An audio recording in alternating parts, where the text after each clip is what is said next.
As the world spins faster, demanding more and casting chaos in all directions, many seek peace in misguided places. They chase comfort when they should build resilience. They shy from pain when they should learn from it.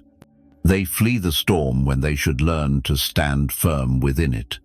Marcus Aurelius, the most powerful man of his time, wrote, "You have power over your mind, not external events. Realize this, and you will find strength." He penned these words not from a life of luxury or ease, but while leading an empire, fighting wars, facing plagues, and enduring personal loss. Yet he discovered an unbreakable core within himself. That is what I wish to share with you. In this video, I offer 8 practical methods, not empty encouragement or quick fixes, but time-tested principles to help you rise above pressure and transform it into purpose. These ideas don't just help you cope with stress, they empower you to grow stronger through it. You, carrying your own burdens, already possess what it takes to become unstoppable. You don't need perfect conditions. You don't need the storm to pass. The storm is the path. The struggle is the forge. And pain is the teacher. Knowledge without action, however, is merely distraction. I ask you to do more than listen. Engage with this video if you're committed to personal change. Share your current challenges in the comments. Your honesty may inspire others. Share this video with someone who needs it. Subscribe and join me on this journey. Each part of this video matters. Take a deep breath. We are about to forge something unbreakable. Write in the comments, "I will not falter. I am becoming resilient." First, don't just endure. Master your inner struggles. Most spend their lives merely tolerating stress, anxiety, and pain. They form habits to distract themselves and escape, yet enduring is only survival. Mastery is transformation. Seneca, who faced exile, betrayal, and the threat of death, wrote, "Adversity strengthens the mind as labor strengthens the body." He didn't preach comfort. He taught resilience. He knew adversity isn't something to control but to harness. When stress enters your life, and it will, your instinct may be to shrink, freeze, or wish it away. But that instinct keeps you fragile. In truth, your inner struggles are not your enemy. They are the forge. Recall the last time life pushed you to your limits. A pressing deadline, a broken relationship, a moment when you stood at the edge. Yet, here you are, in that fire.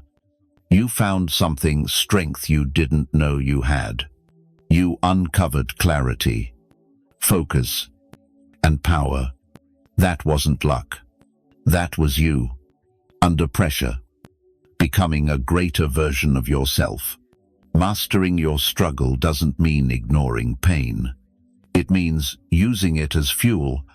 Shift your question from, "Why is this happening to me?" to "What is this teaching me?" Here's how to begin.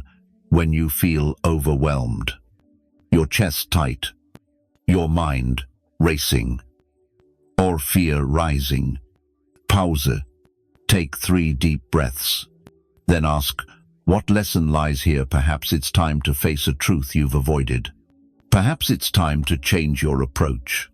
Whatever it is, see it as insight, not punishment. The ancient Stoics practiced memento mori, reflecting on mortality not to despair but to awaken themselves. Knowing time is finite. Every challenge becomes a test of your character. Every storm becomes a stage for your growth. Don't settle for merely surviving. Embrace the storm and let it shape you into someone unbreakable. Write in the comments, "I harness my struggles and turn every challenge into strength. Second, govern your initial thoughts. Silence the voice of doubt within. As you hear these words, a voice in your mind judges, worries, plans, or criticizes. Many believe that voice is who they are, trusting every thought it offers. This is a dangerous illusion. Marcus Aurelius wrestled with this too. In his private writings, he urged himself, focus on the present moment. He understood that much of our pain comes not from reality, but from the stories we tell ourselves about it. That inner voice is not your ally. It evolved to spot danger and keep you safe. But in today's world, where growth, not just survival, defines you, that voice becomes a cage. It whispers, I can't handle this. It's too hard. What if I fail? Others are better than me. This shouldn't be happening. Those aren't truths. They're programming weakness disguised as reason. But here's what most don't realize. You are not that voice. You are the one who hears it. And the listener holds the power. Your first thought matters because it shapes what follows. When stress strikes, your mind fires a quick, automatic, emotional thought. But between that trigger and your response lies a space. In that space is your freedom to choose. Here's a practice for you. When pressure hits, capture that first thought. Don't react immediately, just notice it. There's the voice saying, I'm not good enough. Then pause and choose a better thought. Not false positivity or lies, but something useful, true, and strong. I am learning to face this. This is making me stronger. What if I rise instead of fall? What if this is my turning point? The Stoics practiced this relentlessly. Today, we call it reframing. They called it mastering the mind. For how you interpret something shapes what it becomes. This isn't denying pain. It's refusing to let pain write your story. It's becoming the editor of your thoughts, not their prisoner. That inner voice has run unchecked for years. It's time to replace it with one of strength. Write in the comments, I govern my thoughts and choose resilience. Third, turn solitude into a tool, not a trap. When life overwhelms, your instinct may be to seek comfort, share your burdens, or hear that everything will be fine. Connection is human and vital, but relying on others to manage your emotions is risky. Seneca wrote, true happiness is to enjoy the present without anxious dependence on the future. He found this truth in solitude, not distraction. In isolation, he didn't just survive, he became one of history's deepest thinkers. Solitude frightens many because it strips away distractions, comforts, and excuses. There's no one to blame, no one to lean on. That can feel daunting. Yet, what many overlook is this: in solitude, greatness is forged. It's where you meet your truest, most authentic self, when no one is watching or cheering. Consider those who achieved mastery: the writer alone with their thoughts, the athlete training while the world sleeps, the entrepreneur building quietly while others celebrate, the student studying diligently while peers scroll online. Solitude isn't absence, it's the purest form of self-reliance. The difference between a prison and a tool lies in choice. Forced isolation becomes a cage, lonely, bitter, stifling. Chosen solitude becomes a weapon, powerful, clear, and disciplined. Start small. Dedicate 1 hour daily to intentional solitude. No phone, No music. No distractions. Just you and your thoughts. At first, your mind may resist, urging you to escape, but that discomfort is the fire forging your resilience. On the other side awaits a person who doesn't need validation, who stands strong alone because they've learned to value their own company. Use solitude to examine your life. What's working well? What isn't? What truths are you avoiding? What dreams await your effort? The resilient don't fear solitude. They embrace it as a sanctuary and a source of strength. Your solitude isn't weakness, it's a gift.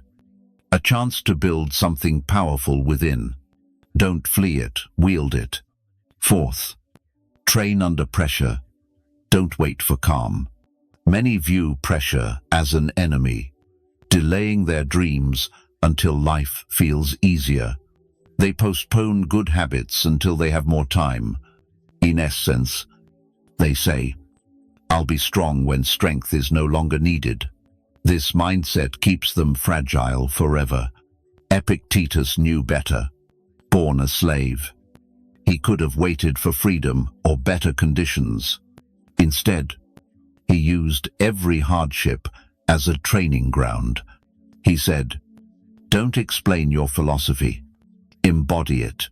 He didn't wait for perfect circumstances to think like a free man. He forged his mind in chains. Pressure isn't the opposite of growth. It's the forge of growth.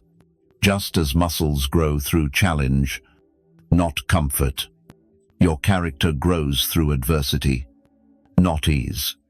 The pressure you resist is the raw material your spirit needs.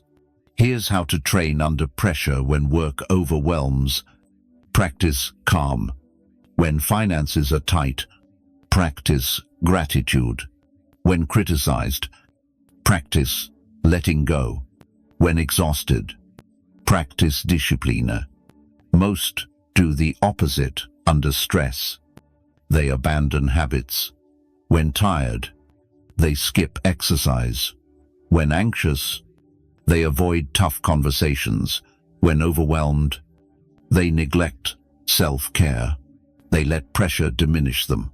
Champions. However, you know victory isn't won in perfect practice sessions, but in the final moments when everything is at stake. They thrive not despite pressure, but because of it. View every stressful moment as training. Traffic jams build patience. Difficult colleagues hone emotional control. Financial struggles sharpen resourcefulness. Health setbacks strengthen resolve. Each challenge is a training ground for your spirit.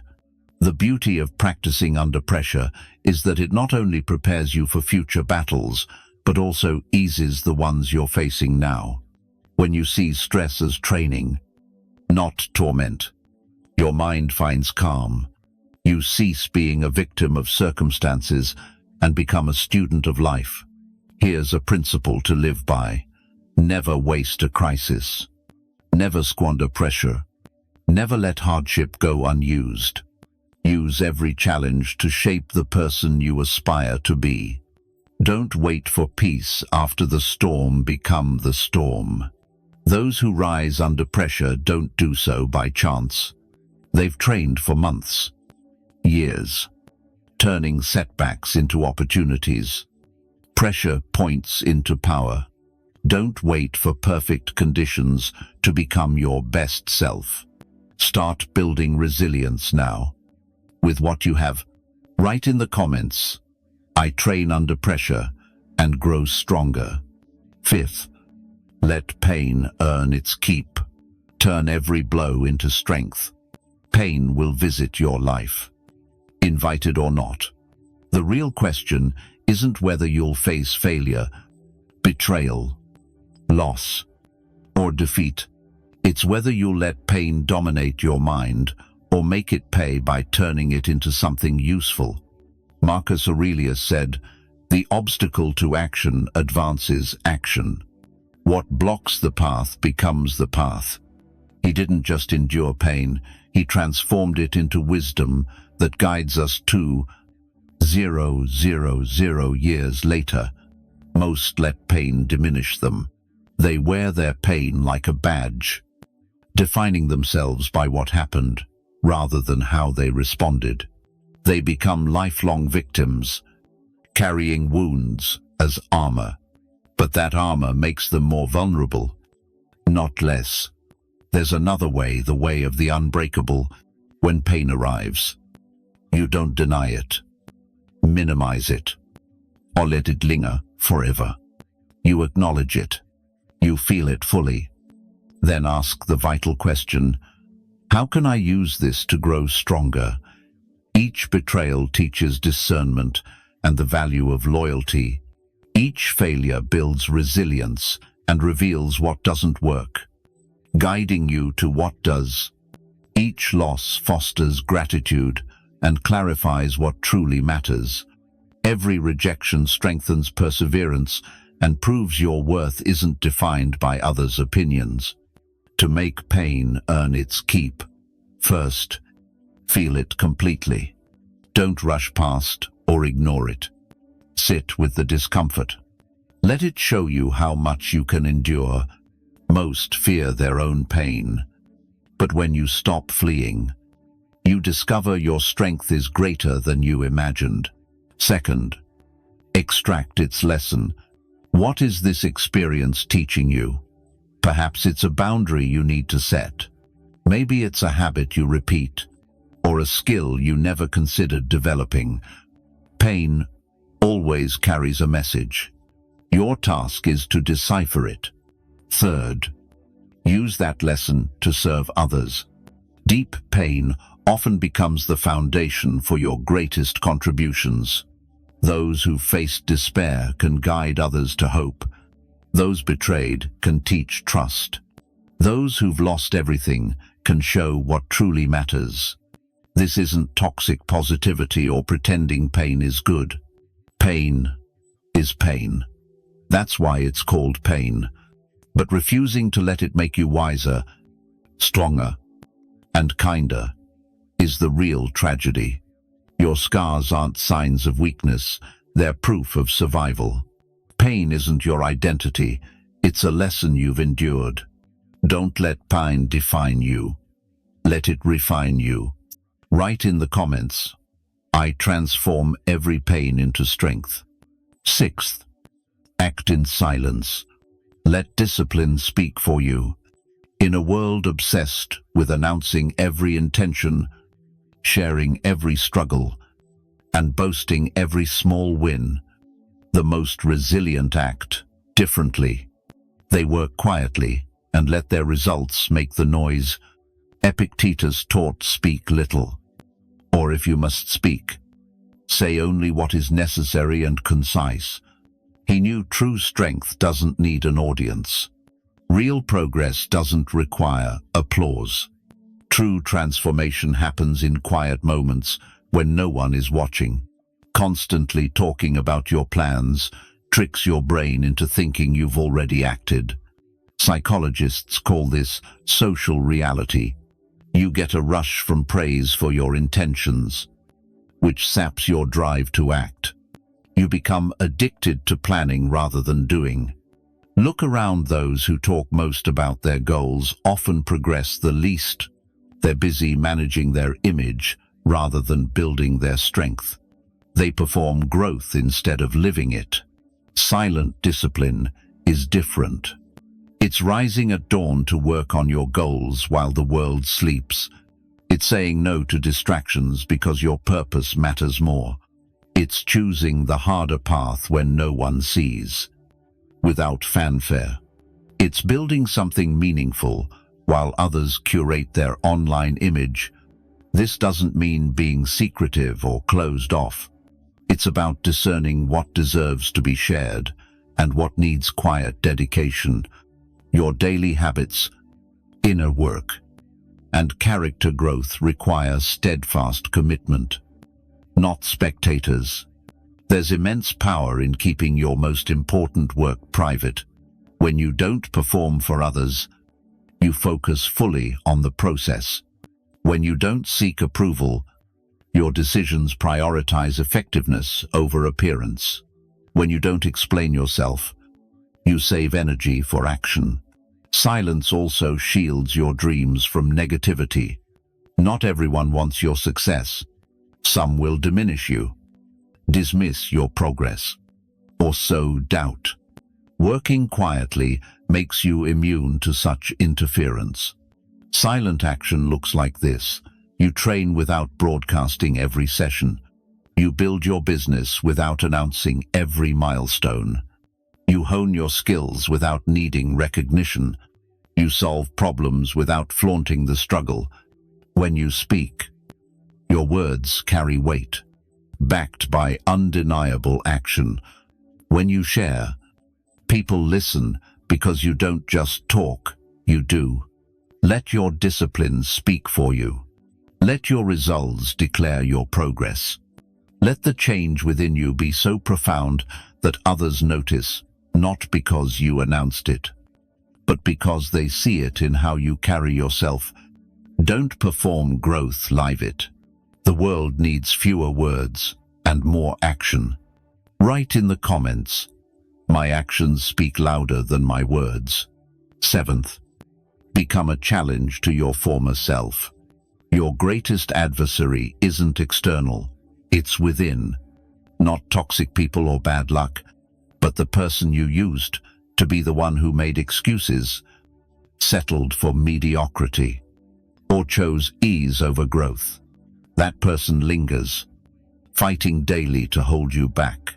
Seneca captured this inner struggle, writing, "You act like mortals in all that you fear, and like immortals in all that you desire."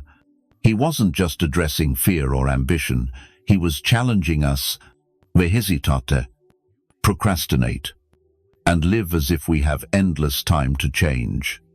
Letting the old self win day after day. The hard truth, your former self must be overcome daily. That version, with its weak habits, low standards, and loud excuses, cannot coexist with your future. You must be so focused, so committed to elevating yourself, that your old habits feel foreign in your presence. This is a battle between who you were and who you're becoming. If you don't actively dismantle your former self, it will drag you back. This isn't about self-hatred or denying your past.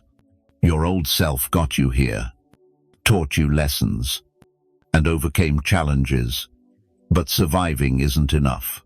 You're not here to drift through life. You're here to become resilient and unshakable. Becoming a challenge to your former self means rejecting mindless scrolling because your time is valuable. It means refusing to complain without acting, as complaints only feed the ego. It means keeping promises to yourself because your word is your bond. Your old self says, "I'll start tomorrow." Your new self starts now. Your old self says, "I don't have time." Your new self makes time by cutting out the unimportant. Your old self says, "I'm not that kind of person." Your new self proves otherwise through action. Practice this by refusing mediocrity in any area of life.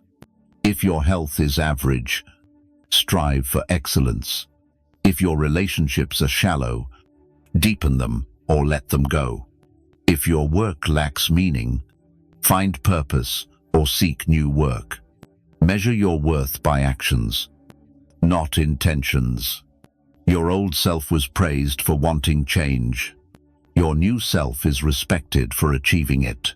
Be both your harshest critic and greatest supporter, strict enough to see your flaws, confident enough to fix them. Stop explaining yourself to those stuck in your old version. When old friends question why you no longer indulge, don't justify show results. When family doubts your new standards, don't argue, prove them with action. Some cling to your old self because it comforts their stagnation. The greatest risk in challenging your former self is permanence. Once you raise your standards and expectations, returning to your old ways feels physically uncomfortable. This is cognitive dissonance. You can't hold old beliefs with new actions. Either your actions stop, or your beliefs evolve. Your new self ensures your beliefs evolve. Others will notice. Some will say you've changed, that you're different, not the same. They're right. That's the point. Your old self can't withstand what you're building. Your new self can conquer any challenge. Don't try to improve your old self. Replace it. Build a new you entirely. Eighth, hold fast to an unbreakable purpose. Why? When everything crumbles, as it will, the only thing keeping you steady is knowing why you fight in the first place. Not fleeting goals or passing motivation, but a deep, unyielding reason to be resilient. Viktor Frankl, a Holocaust survivor and psychologist, discovered this truth in the harshest conditions. He wrote, "Those who have a why to live can bear almost any how." He saw people survive horrors not because they were physically stronger, but because they had an unbreakable reason to endure. Most people's motivations are shallow. They seek success because it looks appealing. They pursue health because it's attractive. They want discipline because it's admirable. But when real challenges hit, when you're exhausted, progress slows, or no one's watching, those shallow motives collapse like paper in a storm. Your reason for resilience must be deeper than yourself. Your purpose must transcend personal comfort or fleeting desires. It's about the person you're becoming for those who rely on you. It's the example you set for those who look up to you. It's the legacy you build for future generations. Perhaps your purpose is your children, not just providing for them, but modeling resilience, growth, and calm in the face of stress. Perhaps it's your parents, who sacrificed for you, and your resilience honors their efforts. Maybe it's the person you once were, who needed someone like the person you're becoming now. Or it could be those who doubted you, and your unyielding spirit is your response to their skepticism. Perhaps it's those who believed in you when you doubted yourself, and your transformation proves their faith was not misplaced. To find your unbreakable purpose, ask, if I had only 1 year left, what would I regret? Not becoming, not what you haven't achieved, but the version of yourself you'd be ashamed to leave behind. What growth would you lament? Not pursuing. Your purpose must stir you deeply, making surrender unthinkable.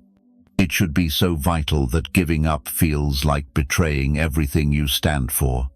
Write it down, make it specific, personal, and powerful enough to move you to tears or ignite your resolve months later. When exhaustion sets in, your purpose will renew your energy. When fear arises, it will grant you courage. When tempted to settle, it will remind you that settling is a betrayal of your cause. The Stoics knew no great thing is built without a great purpose. Techniques will falter, motivation will fade, and circumstances will test you. But a purpose rooted in your soul will carry you through any storm. You don't just want to be unbreakable, you must be for reasons greater than yourself.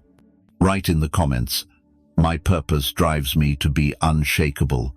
Now you have 8 methods to transform from someone who merely survives stress to someone who thrives because of it. But knowing isn't enough. Reading isn't enough. Understanding isn't enough. What matters is what you do with this knowledge. Marcus Aurelius wrote, "Stop debating what a good person should be. Be one." The same applies to becoming unbreakable. Don't just think about it, start living it. Your transformation doesn't begin tomorrow or when conditions are perfect. It starts now, with the challenges you face. Those challenges aren't against you, they're for you. They're your training ground, your classroom, your chance to prove yourself. The person who began this video can differ from the one finishing it, but only if you choose change. Start with one method. Master it. Then add another. Build your unbreakable spirit through each choice, each challenge, each victory. Engage with this video if these methods resonate with you. Share it with someone who needs it. Subscribe to this channel, as your journey to resilience is just beginning. The world needs more people who stand firm under pressure, people like you. Your challenges are not obstacles. They're opportunities to forge a stronger self. Each step you take builds a legacy of resilience, not just for you, but for those you inspire.